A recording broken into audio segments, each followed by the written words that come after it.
인터넷에 재미난 글이 올라왔습니다. 저는 재밌는데 혹시 성도님들이 재밌지 않을까봐 기도 참 많이 했는데, 혹시 재밌지 아니하면 그냥 허허허 이렇게 3번만 그냥 웃어주시면 제가 힘을 얻을 것 같습니다. 할렐루야. 네, 아멘도 안 하시네요. 인터넷에 아내를 행복하게 하는 방법, 남편을 행복하게 하는 방법이라는 글이 올라왔습니다. 여러분, 아내를 행복하게 하는 방법이 몇 가지가 있을 것 같습니까?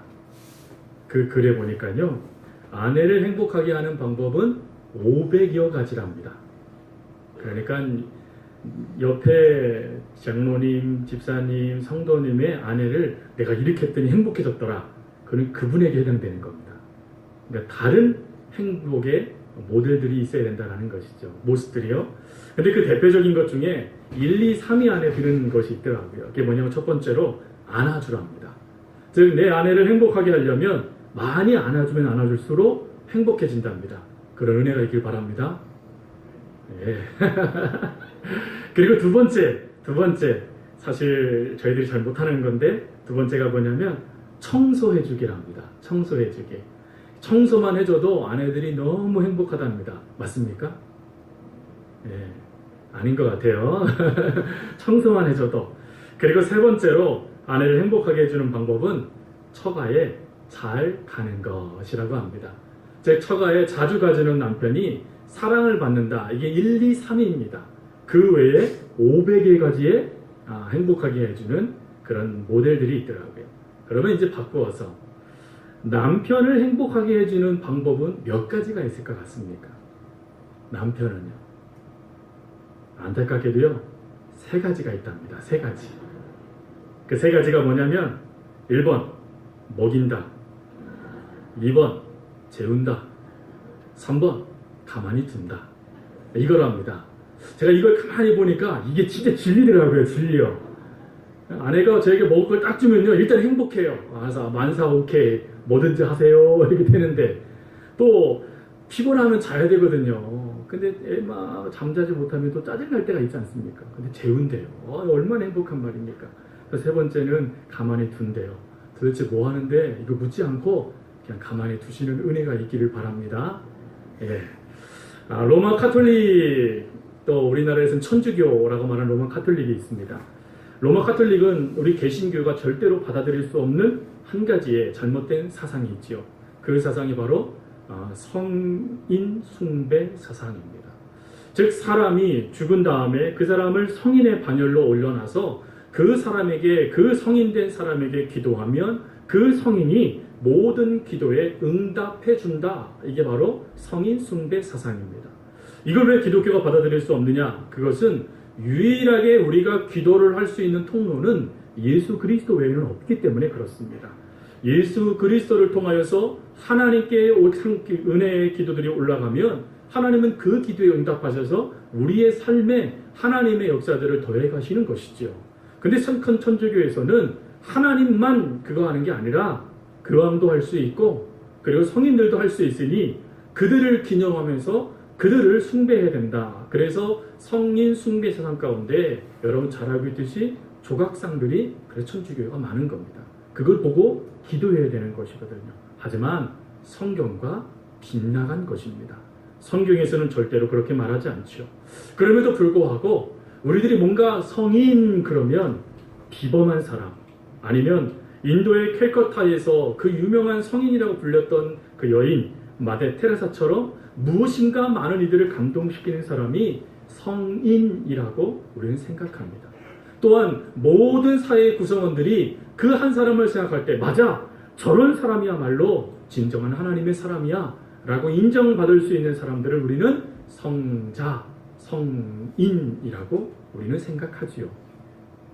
그러나 여러분, 이런 생각에 마치 도장이라도 찍듯이 진짜 그렇다, 바로 이 성인은 바로 이 우리들이 무엇인가 그 기준에 합당된 사람만이 성인이 될 수 있다라고 말하는 또 카톨릭의 모습이 있다라는 것이죠. 그래서 여러분, 카톨릭에서는 성인이 되는 10단계가 있답니다. 성인이 되는 10단계.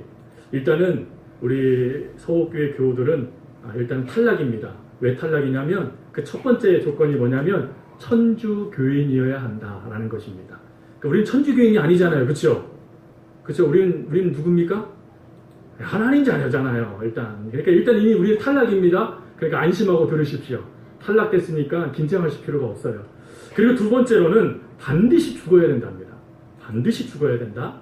그리고 세 번째로는 존경될 모습들이 반드시 있어야 된다. 근데 여기까지는 그래도 좀 참을만 합니다. 근데 그 다음에 과관인 것이 나오는데 바티칸, 그러니까 로마의 교황청을 말하는 것입니다. 바티칸의 조사를 받아야 되고 그들을 통하여 복된 인물이라는 징표를 받아야 되며 교황이 도장을 찍어야 그는 비로소 성인이 된다라고 되어 있습니다. 그러니까 성인이 될 수 있는 유일한 기준, 유일한 힘 누구에게 있습니까? 교황에게 있는 것입니다. 교황이 도장을 찍어주지 아니하면 아무리 바티칸 주교총회에서 결정이 되어져도 이 사람은 성인이 될 수 없어 라고 말하는 것이죠. 이게 그렇게 될 수밖에 없었던 것은 많은 사람들이 성인을 불러주니까 로마 교황청에서 화가 났어요. 왜요? 성인, 하나님의 아들이라고 불림받을 수 있는 사람은 교황밖에 없는데 다른 사람이 성인으로 불림받으니까 그게 싫었습니다. 그래서 10단계의 조건을 대서 이거에 부합되면 성인, 그렇지 않냐면 성인이 될 수 없다라고 말했다는 것이죠. 그런 면에서 우리가 미리 말씀드린 대로 우리는 탈락된 인생입니다. 우리는 절대로 그들의 기준에 의해서는 성인이 될 수 없습니다. 근데 여러분, 이런 성인이 될 수 없는 탈락된 인생과 같은 우리들에게 놀라운 복된 소식이 들려왔습니다. 그것이 바로 오늘 본문 1절에 나와 있는 말씀이죠. 오늘 본문 1절에서 사도 바울은 우리들에게 에베소 교인들에게 편지를 쓰면서 한 말을 우리에게 들려줍니다. 사도 바울은 에베소 교인들에게 이렇게 말합니다. 에베소에 있는 성도들과 그리스도 안에 있는 신실한 자들에게 편지하노라. 여기서 이 성도라는 이 단어가 영어 성경에는 saint라는 성인이라는 단어로 쓰여지는 단어입니다. 여러분, 우리는 가톨릭의 기준의 10가지의 기준에는 탈락되어져서 성인이라고 불림받을 수 없는 존재가 맞는데 하나님은 일방적으로 그런 우리들을 예수 그리스도 안에 있는 모습을 보시면서 성도, 성인이라고 불러주시고 계신다 하는 것이죠. 사실 에베소에 있는 교인들이 그러면 무엇인가 비범하여져서 하나님께 인정받을 수 있는 정말 믿음으로 똘똘 뭉쳐져 있는 사람들만 있었던 것이었는가? 신학자들에 의해서는 아니다라는 평가가 더 많습니다. 물론 그들 가운데는 믿음이 신실한 인물도 있었을 것이고 또 믿음이 타의 많은 이들에게 모범이 되고 부름이 되어지는 인물도 있었을 겁니다. 그러나 그들 속에 신학자들에 의하면 그 주변에 에베소 교회가 있는 그 주변에 창녀촌이 있었고 술집이 있었고 수많은 신들을 섬기는 신전들이 있었다라고 합니다. 더 놀라운 것은 에베소서를 읽다 보면 그들 가운데 노출되어져 있는 사람들이 나타나기 시작합니다. 무슨 말입니까? 에베소 교인들에게는 믿음 좋은 사람들만 있었던 것이 아니라 그들 속에는 우리와 별반 다르지 않는 평범한 사람들도 있었고 세상에서 손가락질 받는 사람들도 있었다라는 것입니다. 그런데 그 모든 사람들을 사도 바울은 뭐라고 부르고 있냐면 성도, 성인이라고 부르고 있더라라는 것이죠. 이유는 한 가지, 예수 그리스도를 믿고 있기 때문입니다. 즉 예수 그리스도를 믿음으로 말미암아 세상적으로 보여지는 내 친구가 나를 알아보는 내 모습, 기억하는 내 모습, 가정이 나를 통하여 나를 깨닫고 알고 있는 그 모습을 하나님은 우리들의 정체성으로 두지 아니하시고 예수 그리스도를 믿는 그 모습을 보시면서 너의 정체성은 성도, 성인이야 라고 말씀해 주시고 계신다라는 것이죠. 사랑하는 성도 여러분, 근데 우리가 예수님을 통하여서 이렇게 성도다, 성인이다 라는 말씀을 들었을 때 아멘 하나님 그렇습니다. 나는 성도입니다. 나는 성인입니다. 나는 하나님께서 그렇게 불러주신 하나님의 자녀입니다 라고 우리가 기쁘게 환영하며 감사하지 못할 이유가 하나가 있죠. 그게 뭐 때문입니까? 죄 때문이죠. 죄라는 것이 얼마나 우리들을 무섭게 우리를 하나님으로부터 분리시켜 나가는지 그 죄된 모습을 보면서 마치 우리는 시궁창에 버려진 썩어 문드러진 생선, 그 비린내 풀풀 나는 그런 모습이 바로 우리들의 모습이다라고 생각합니다. 그리고 동물처럼 마치 구제불능의 죄인처럼, 그리고 벌레처럼 여겨지는 그런 죄인이라고 우리는 생각합니다. 근데 제가 반문을 드립니다. 정말 우리는요, 구제불능 죄인이 맞을까요? 정말 우리는 벌레처럼 쓸모없는 죄인이 맞을까요? 분명히 하나님은 우리를 향하여 너는 성도라고 말씀하셨는데, 우리가 생각하고 있고 우리가 알고 있는 나는 죄인입니다 라고 말하는 그 모습이 진정한 우리들의 모습일까 하는 것입니다.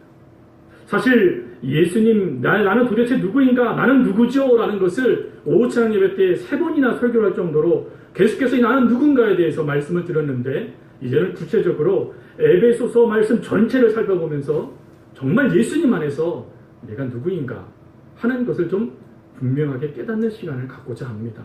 오늘 그 첫 번째 시간이 나는 구제불능 죄인이 맞는가 라는 것이죠.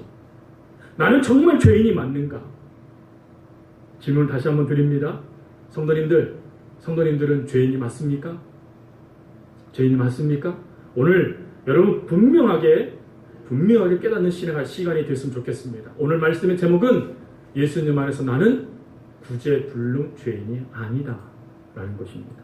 즉 우리는 죄인이 아니다 라는 것이에요. 이 죄인이 아닌 것을 말씀을 통해서 우리가 확인해 나갈 것입니다. 첫 번째로 우리가 예수님 안에서 발견된, 예수님 안에서 나는 성도라고 불림받은 나는 누구이냐? 첫 번째로는 하나님의 형상을 품고 살아가는 성도이다 라는 것입니다. 사랑하는 성도 여러분, 하나님께서 인류를 처음 창조하셨을 때 창세기 1장 31절 말씀해 보니까 그 모든 것을 창조하시고 심히 좋았더라 라고 말씀하셨어요. 즉 하나님 마음에 합했다, 기쁘다 라는 말을 들은 사람들이 바로 우리들이었다라는 것이죠. 근데 안타까운 것은 채 시간이 지나지 않아 우리의 첫 아버지, 첫 부모였던 아담과 하와가 범죄함으로 통하여서 그 죄가 우리가 살아가고 있는 이 세상 가운데 흘러 들어오게 되어졌죠. 그래서 우리는 죄로 말미암아 죄인이라고 낙인 찍힐 수밖에 없는 죄를 품고 살아가는 죄된 모습이 나라고 인정받는 그런 연약한 삶을 살아가게 되어졌다라는 것이죠. 즉 우리는 오염됐다라는 것입니다. 그렇다면 여러분 여기서 또 우리가 질문을 해야 돼요. 오염됨으로 우리는 끝난 인생입니까? 우리는 그렇다면 아담과 하와로 통하여서 죄를 범할 수밖에 없는 그 죄의 쓴뿌리를 갖고 태어난 정말 썩은 내 진동하는 그 죄인이 맞습니까? 우리는 벌레처럼 하찮은 인간이라고 말할 수밖에 없는 그 죄인이 맞나라는 것입니다. 여러분 어떻습니까? 여러분 이런 모습에 무신론자였던 장폴 사르트르는 그의 희극 파리에서 이렇게 비꼬았습니다. 내게서 악취가 진동한다. 나는 부패한 덩어리다. 까마귀처럼 내 주변에 그득한 파리들을 보라. 나는 수천 번도 더 죄를 지었다. 오물 냄새가 진동한다. 악취가 하늘까지 진동한다. 나는 쓸모없는 인간이다. 무신론자가 한 말이에요. 근데 어찌 된 것인지 이 말을 크리스찬들이 동의하고 있다는 것입니다. 사랑하는 성도 여러분, 성경에요, 예수님을 믿고 있는 우리들을 향하여 너는 죄인이야 라고 말하는 것이 몇 번 기록됐을 것 같으십니까? 성경이에요. 성경에 수많은 이들이 나는 죄인입니다 라고 말하고 있는데, 그렇다면 예수님, 하나님은 우리를 향하여 너는 죄인이 맞아 라고 몇 번 말씀하셨을까요? 안타까운 것은 단 한 번도 하나님을 믿고 있는 우리들을 향하여서 너는 죄인이라고 말씀하지 않으셨다는 것입니다.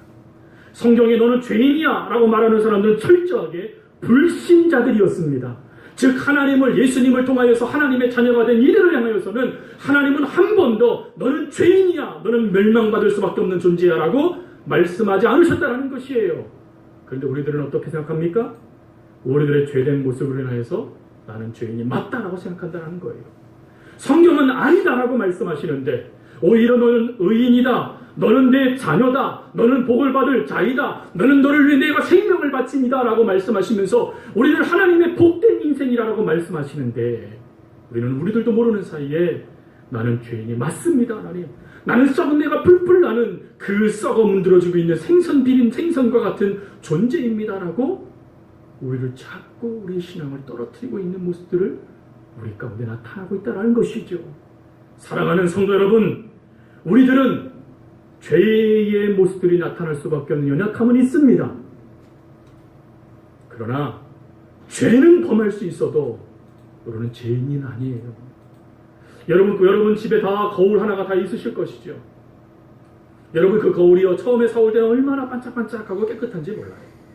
근데 시간이 지나면 그 거울이 어떻게 됩니까? 때가 끼기 시작해요. 더러워지기 시작해요. 오물들이 묻기 시작합니다. 그럼 여러분, 그 거울이 더러워졌으니까 거울일까? 더러워졌어도 거울일까요? 거울이 아닐까요? 거울이에요. 여러분들이 삶을 살아가다 보면 우리는 죄를 지을 수밖에 없어요. 예, 맞습니다. 요한일서 1장 8절 말씀처럼 만일 우리가 죄가 없다라고 말한다면 너희는 스스로 속이고 있는 자다라고 말씀하실 정도로 우리는 죄인이 맞아요. 죄를 지을 수밖에 없는 인간들이 맞아요. 그런데 여러분, 죄를 지어도 변하지 않는 것이 있답니다. 그게 무엇이냐면 하나님이 우리를 성도라고 불러주시고 계신다는 거예요. 우리들의 죄된 모습 때문에 너는 죄인이 맞아 라고 사단이 우리를 참소하며 고소해도 하나님은 no, 그렇지 않아. 얘는 예수 그리스도의 피값으로 산 내 자녀야. 얘는 성도야. 얘는 의인이야. 내가 그렇게 인쳤어 라고 말씀을 듣는 존재들이라는 것입니다. 여러분, 여기에서 신앙이 시작되어야 돼요. 여러분, 우리가 죄를 지을 수 있어요. 맞습니다. 신학자요 앤토니 회케마도 이런 말을 했어요. 우리는 완전하지 않기 때문에 우리는 죄를 지을 수 있다. 성경은 우리에게 완전하라고 말씀하지 않으셨다라고 말씀드렸어요. 성경은 우리에게 뭐라고 말씀하셨죠? 온전해져라 라고 말씀하셨습니다. 온전해지다라는 것은 무엇을 의미하는 것입니까? 변화되어져 간다라는 것을 말하는 것입니다. 즉 우리는 하나님의 자녀가 되어졌습니다. 하나님의 것이 되어졌어요. 의인이 되어졌습니다. 그럼에도 불구하고요, 우리는 죄를 지을 수 있다라는 것이에요.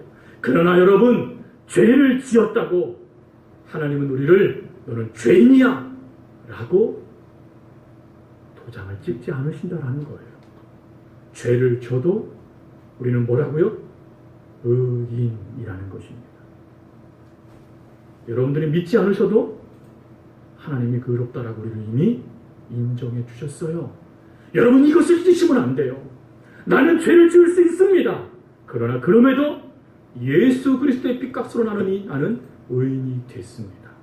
이게 우리들의 믿음의 첫 출발 단추가 되어야만 합니다. 사단은 우리들에게 말합니다. 너는 죄를 졌으니, 너는 죄를 범하였으니 너는 하나님으로부터 분리된 자다. 너는 하나님의 것이 아니야. 너는 하나님의 자녀가 아니야 라고 우리를 참소합니다. 그러나 여러분, 지금 이 사단이 참소하는 내용은 무엇입니까? 하나님의 자녀, 하나님의 것, 하나님의 의롭다 인정받은 것이 넌 틀렸다고 생각하지 않니? 라고 우리의 죄를 가지고 우리를 유혹해 들어오는 거예요. 시험하는 거예요. 그때 여러분 이렇게 선포하십시오. 나는 예수님을 통하여 의로운 존재다. 내가 죄를 지어도, 내가 넘어져도 하나님은 나를 의롭다 인정해 주신다. 믿음으로 선포할 수 있기를 바랍니다. 그 두 번째가 있어요. 그럼 우리는요, 죄를 범하는 우리들은 그 다음 하나님이 예수님 안에서 어떤 조치를 내리실까요? 그거에 대한 답입니다. 우리는 죄를 자각하여 돌이키는 자이지 죄를 통하여 비난하며 그 자리에 머무는 자들이 아니다라는 것입니다. 영국의 위대한 설교자 찰스 스펄즈는 이런 말을 했습니다. 만약에 우리들의 있는 모습 그대로를 숨김없이 자서전으로 적는다라고 한다면 그것을 제대로 쓰는 자도 없을 것이고 읽는 자도 없을 것이다. 나는 두렵다. 그 모습이 나를 부끄럽게 할 것이기 때문이다. 즉 어느 누구도요, 여러분들의 있는 모습 숨기지 않고요, 과장하지 않고 포장하지 않고 여러분들이 어렸을 때부터 지금까지의 모습을 가감없이 기록해낸다라면 여러분 이것이 내 자사선입니다 하고 딱 내놓을 수 있는 사람이 몇 명이나 있겠습니까? 아마 대부분은요 화장하고 싶을 거예요. 포장하고 싶을 겁니다. 아니요, 쓰고 싶지도 않을지도 모르겠습니다. 근데 여러분, 우리는 후회라는 것을 합니다. 왜 우리가 후회라는 것을 합니까? 또 양심의 가책을 받습니다. 왜 양심의 가책을 받습니까? 그런 잘못된 모습 가운데 그를 세상 사람들이 다 그래 라고 하며 그냥 그 속에 쑥 숨으면 되는데 마음이 불편해요. 왜 우리의 마음이 불편해질까요? 그것은 우리가 예수님과 관계를 맺고 있는 주의 자녀이기 때문에 그렇습니다. 하나님과 관계를 맺고 하나님과 더불어 살아가는 주의 자녀이기 때문에 그래요. 그러다 보니 거룩한 하나님 곁에 죄라는 속성이 다가오기 시작하면 하나님이 그걸 불편해하세요. 그래서 그 죄를 자각시켜주세요. 너 지금 죄를 지었구나 라고 말이죠. 또 우리 안에 있는 성령님의 역할은 무엇입니까? 우리를 돕는 자라도 많은 것은 맞지만 그보다 더 중요한 역할이 있으시죠. 그게 뭡니까? 죄를 깨닫게 해주시는 일입니다. 지금 내가 하나님 앞에 무슨 죄를 지었는지 깨닫게 해주시는 은혜, 그 성령님이 이미 우리 안에 계세요. 그러니 죄라는 것을 우리가 범할 때 우리가 마음이 불안하고 두렵고 또 불편해지는 것이 바로 이런 성령님께서 우리 가운데 역사하셔서 죄를 자각하도록 만들어주시는 은혜이지요. 그럼 여러분 이렇게 죄를 깨닫게 됐어요. 그럼 우리는 그 다음에 해야 될 일이 있죠. 그게 뭡니까? 반드시 그 다음에 해야 될 일이 있어요. 그게 바로 회개하는 것입니다. 여러분, 회개하고는 성경 말씀을 우리가 믿어야 되죠. 성경 말씀은 무엇입니까? 용서해 주겠다. 이게 무슨 말입니까? 기억하지 않으시겠다라는 것입니다. 여러분, 이 은혜를 받은 자들이 바로 우리들이에요. 여러분 기억하십시오. 죄를 지을 수 있었는데 그 죄를 하나님께서 자각시켜 주심으로 말미암아 하나님 앞에 회개함으로 하나님 앞에 고백했더니 하나님이 없다, 더 이상 내가 기억하지 않겠다라고 말씀하시면서 우리들의 모든 죄를 용서해 주신다는 그 믿음을 갖는 것, 그게 성도의 진정한 두 번째 모습이라는 것입니다. 근데 여러분, 양심이 민감한 이들이 계세요. 양심이 너무나 민감해서 죄를 깨닫는 차원을 넘어서지 못하는 이들이 계세요. 즉, 죄 가운데 눈물을 흘릴 수밖에 없는 연약함을 바라보면서 기쁨 가운데 찬양할 수 있는 단계로 승화되어져 가는 은혜를 우리가 경험해야 되는데 늘 시선이 죄에 머물러 있는 이들이 있다는 것입니다. 그들을 사단은 놓치지 않아요.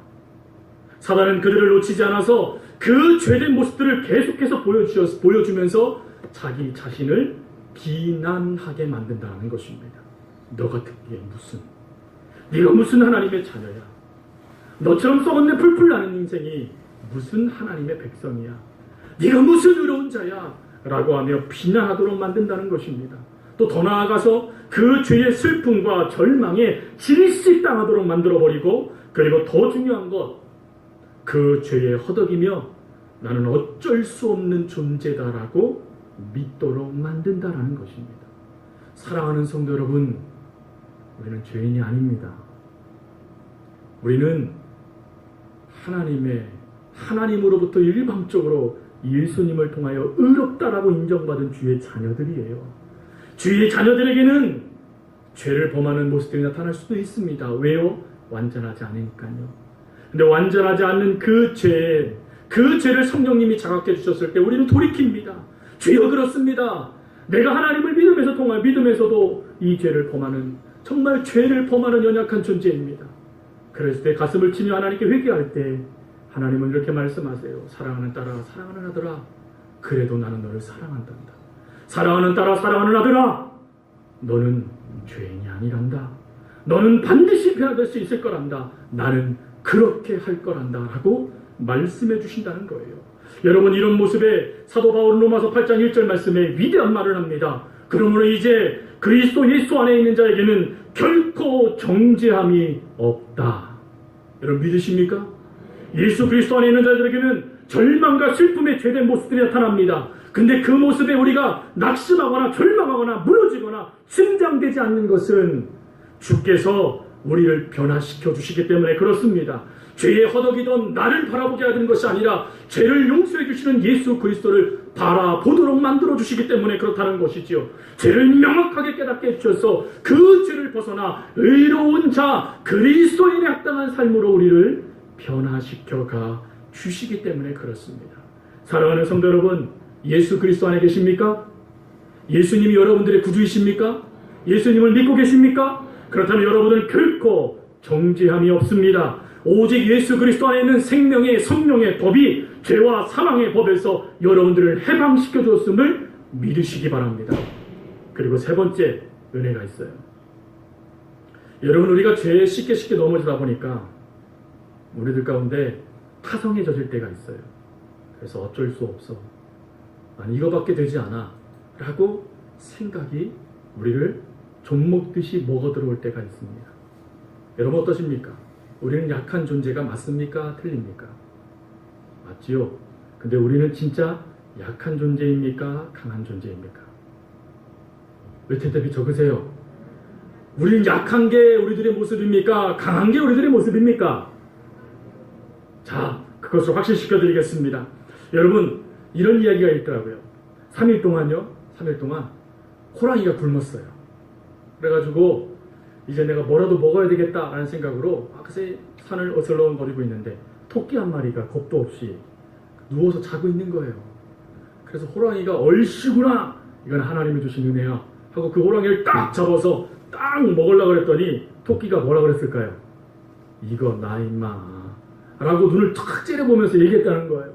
그랬더니 호랑이가 화들짝 놀라면서 호랑이를 딱 놔주면서 죄송합니다, 토끼를 놔주면서 죄송합니다 하고 풀이 푹 죽어서 이렇게 다짐했대요. 아니, 저 무서운 토끼는 만나지 말아야겠다.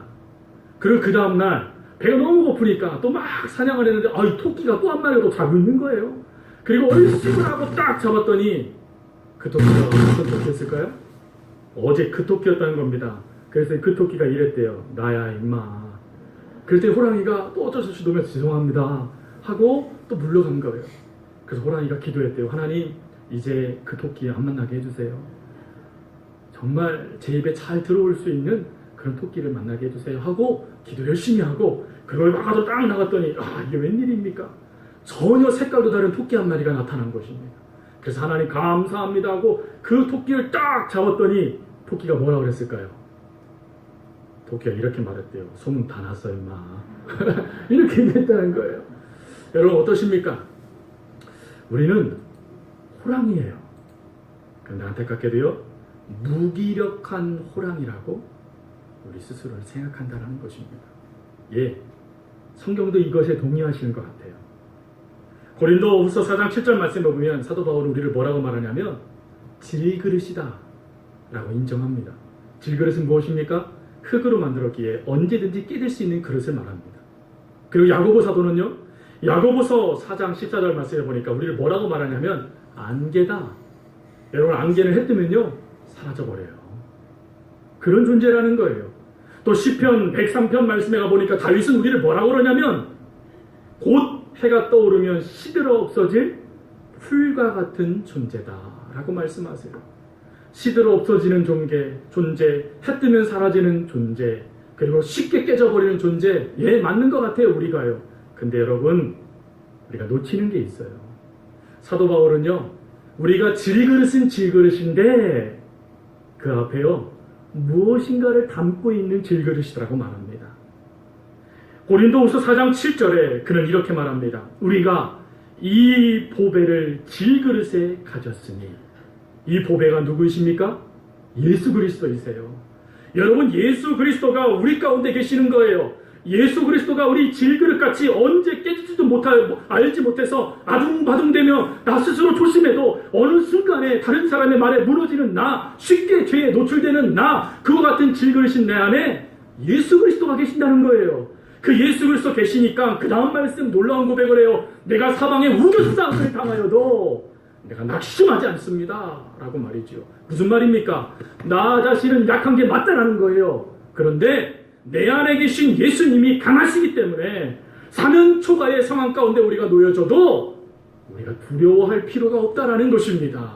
즉 약한 듯 하나 우리는 강한 자이다 라는 것이죠. 여러분, 이게 그대로 보여진 한 사건이 있습니다. 열왕기하 6장 말씀에 가보면 아람왕 베나다시요 엘리사 한 명을 잡겠다라고 그가 있는 도단성에 군대를 파견해요. 그래서 그 도단성을 몇 겹으로 둘러쌉니다. 근데 아침에요, 엘리사의 종이 성벽 위에 올라갔다니 깜짝 놀랐어요. 왜 놀랐냐면 거기에 수많은 병사들이 모여 있는 거예요. 저는 그 말씀을 보면서 깜짝 더 놀랐습니다. 왜 놀랐는지 아십니까? 몇 겹으로 둘러쌀 수 있었으면 군인들이 얼마나 많은 겁니까? 그러니 여러분, 자, 우리가 와서 소리질 필요 없이 그 밤에 급습해서 엘리사를 잡으면 되는 것 아니겠습니까? 근데 안 그래요. 전 그게 놀라웠어요. 근데 이 엘리사의 종이 더 놀라워하면서 아이고 종 주인이 큰일 났습니다. 우리가 죽게 됐습니다. 우리 이제 죽었습니다. 라고 말했을 때 엘리사가 위대한 말을 하잖아요. 야 걱정하지 마라. 네가 뭔가 놓친 것이 있는데 우리 이 성은 작아 보잘것없어. 근데 하나님은 크셔. 하나님, 이 종의 눈을 열어주세요. 그래서 하나님의 역사를 보게 해주세요 라고 기도합니다. 그랬더니 여러분, 이 종의 눈이 열리자마자 뭐가 보이죠? 불말과 불병거들이 그 아람 군대를 완전히 휘감고 있는 것을 보게 되어집니다. 사랑하는 성도 여러분, 우리는 죄에 넘어지는 연약한 존재가 맞아요. 그러나 연약한 우리들 안에 누가 계신다고요? 강하신 예수님이 계세요. 사단도 두려워해요. 예수 그리스도의 이름에 두려워 떠는 그 예수님이 지금 우리 속에 계세요. 그렇기 때문에 이 강하신 예수님 안에서 우리는 죄를 단호하게 거부할 수 있고, 그리고 예수님 안에서 주변에 우리를 비판하는 모든 것들을 이겨낼 수 있는 마음의 강함을 얻을 수 있으며, 이 강하신 예수님 안에 환경에 휘둘리지 않고 견디어내어 믿음을 지킬 수 있는 주의 자녀가 된다라는 것입니다. 말씀을 마칩니다. 사랑하는 성도님들은 그리스도인이십니까? 예수를 믿고 계십니까? 그러면 우리는 하나님이 일방적으로 성도라고 불러준 주의 자녀입니다.